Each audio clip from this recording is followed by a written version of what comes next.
Carlos Monsiváis escribió respecto a la autonomía que se impacta o que se proyecta a la universidad, que ésta se erige en el contrapeso hacia el Estado. Es decir, no solamente es ciencia, no solamente es academia, sino que es darle voz a los que no la tienen. Y por supuesto que la Universidad Juárez perdió ese liderazgo en muchos sentidos. El Estado en general ha realizado acciones que a mi juicio han dañado profundamente a la sociedad y la universidad no adoptó ese papel precisamente porque el Estado cooptó a nuestra universidad. Entonces, a mi juicio, sí tenemos una crisis real, independientemente de cubrir estándares que exigen órganos externos a la universidad, que son muy válidos y que hay que atenderlos. No es lo mismo una universidad privada que una universidad pública como la que estamos defendiendo.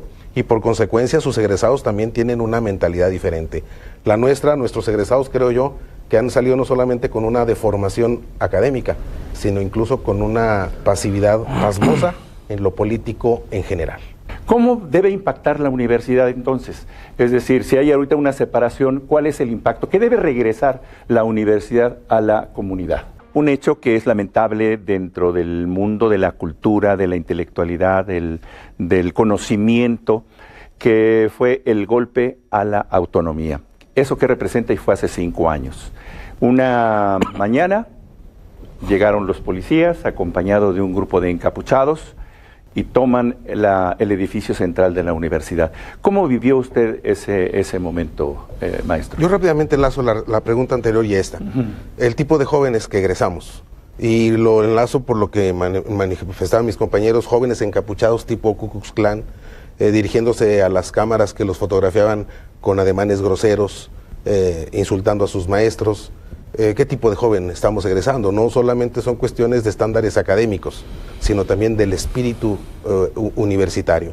Y fueron días muy dolorosos, efectivamente, desde el 28 de septiembre de 2010 en adelante, pero se veía venir por esa animadversión que Ismael Hernández de Heras tenía hacia el contador Rubén Calderón, pero no imaginábamos que se iba a trascender de esa manera. ¿Había un enfrentamiento entre se manejó por algunos malos tratos que supuestamente Ismael recibió en el despacho del contador, de tantas cosas que se oyeron, por supuesto. Pero es inconcebible lo que se dio, que en menos de 6 días se reformó la ley orgánica en 2 ocasiones.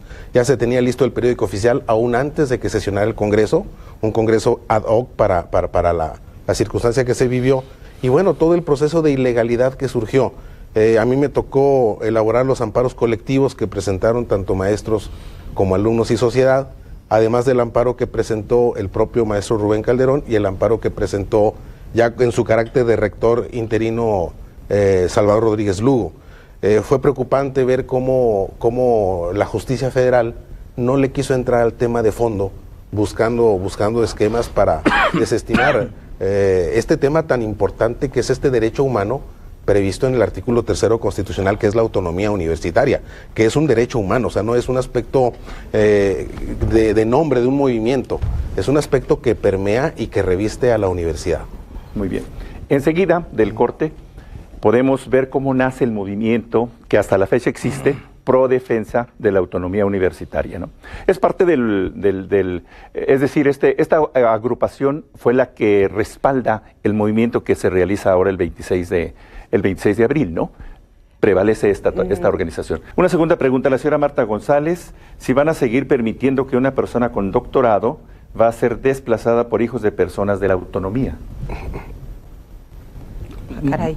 Sí, es una pregunta está compleja, difícil la ¿no? pregunta. Mire, dentro de las circunstancias que se dan en la pregunta que estábamos desarrollando, cómo se extrapoló estos 2 caprichos en perjuicio de la universidad, y uno de ellos es ese precisamente, la cantidad de gente que entró sin cubrir perfiles y que desplaza a una serie de jóvenes y no tan jóvenes que aspiran a ser catedráticos de la universidad y con excelente preparación. Pero realmente tenemos una lista de circunstancias en que exfuncionarios del gobierno pasado, algunos de ellos todavía siguen de magistrados, lograron colocar gente a placer, con tiempos completos para ellos mismos, sin satisfacer los requisitos. Yo no sé si la pregunta de la señora vaya en ese sentido. Este movimiento no trata de desplazar, de quitar a los que están para ponernos nosotros, no va por ahí. Es una lucha de 6 años y contando por recuperar la autonomía y, como bien lo dice la maestra Palmira, estamos ciertos que va a costar mucho tiempo volver a los estándares de calidad que se tenían en 2010. ¿Por qué los estudiantes en este momento no se han unido al movimiento por la defensa de la autonomía? ¿No la comprenden? ¿No hay formación? ¿Qué pasa? Sería una pregunta que enseguida veríamos. Estudiantes que se mantienen al margen de los intereses de la comunidad y de los intereses del magisterio. Una universidad dócil es un botín, la universidad es un botín. Hay una élite intelectual de la universidad burocratizada. Marcha la universidad por inercia, no tiene rumbo. Profesionales acomodaticios, maestros que simulan, maestros que no enseñan, maestros que cobran, en apariencia, e inclusive en la investigación también hay simulación. Esa es parte de la percepción. E intelectuales sin ambición, es decir, pseudo intelectuales. ¿Es la universidad esto que percibe la comunidad? Doctor, su posición. Yo creo que ustedes, como periodistas y la propia clase política de Durango, sí se ponen a pensar cómo es posible que este tema haya sobrevivido 6 años. O sea, yo creo que el gobierno o el poder público le apostaba a los tiempos de la política normal, pero nunca entendieron que la política universitaria o la vida universitaria es diferente, y era evidente que esto iba a permanecer, y permanece incluso ahora, a pesar de la transición de gobierno. Entonces, en ese sentido, el papel de la juventud y todas esas percepciones negativas que la sociedad tiene hacia su universidad, por algo están. Es decir, la sociedad ha reflexionado el papel que la universidad ha jugado, y no solamente derivado del golpe a la universidad, sino, como bien lo dijo el maestro Gallegos, esto viene desde décadas hacia este momento. Y yo me pregunto, por ejemplo, en el papel de los expresidentes de la FEUD, prácticamente todos o contendieron para un cargo electoral o lo ocuparon. Gabriel Montes, el Meño, Esteban Villegas, y el peor de todos, a mi juicio, Jesús Cabrales. Ese es un tema que merece ser analizado sociológica y psicológicamente, y no solamente eso, la forma en cómo fueron premiados. Haber puesto a este jovencito a liderar los colegios de bachilleres es una ofensa a la pedagogía, a la docencia, a la enseñanza. ¿Por qué? Porque lo dijo la maestra Palmira muy bien, son semilleros electorales. Entonces, cuando se ve a la educación desde ese punto de vista, estamos perdidos, porque no puede ser que veas a una universidad, a una instancia educativa, simplemente como un semillero electoral. Y lo vemos en las elecciones que acaban de pasar, por ejemplo, el CCH, donde se dan mecanismos de cargadas políticas muy parecidas a las de la política tradicional, y obviamente avasallan, pero no se genera la conciencia universitaria, no hay debate académico, no hay debate político académico, y eso trae consecuencias necesarias, y bien lo dice la maestra Palmira, van a ser décadas lo que nos va a costar recuperar lo que en estos 6 años y contando se ha estado perdiendo.